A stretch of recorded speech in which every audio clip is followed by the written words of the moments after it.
It was the moment the war in Ukraine spread beyond its borders. Undersea sabotage on pipelines in the Baltic. The attacks on Nord Stream were blamed by the West at the time in September on Russia.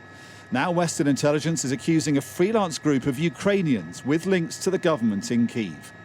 Its officials are denying involvement and still accusing Russia of being responsible.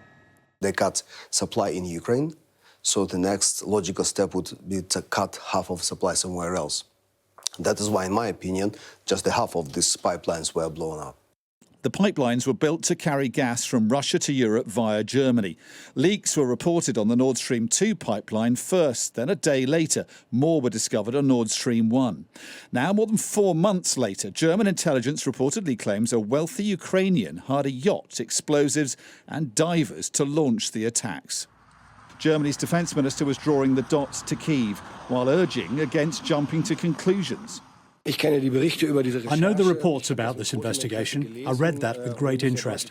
And we have to distinguish clearly, yes, whether it was a Ukrainian group, so it could have been on Ukrainian behalf, or a pro-Ukrainian one without the knowledge of the government. But I caution against jumping to conclusions. The claims come after Germany's decided to send tanks to Ukraine, overcoming public reluctance. Analysts say Ukraine will need to tread carefully now. If I was in Kyiv and trying to game this, the issue of, assuming the story is true, which it looks pretty credible what we're hearing today, okay, what is this now going to do to Germany? Will they start dragging their feet on supplying more tanks, more ammunition, and so forth? Germany is, or soon will be, Ukraine's biggest European supplier of equipment.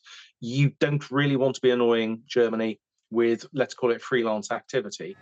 There is an information war underway. The sources are all unnamed, but the story can only complicate relations between Ukraine and its allies as the war moves into another year. Dominic Waghorn, Sky News.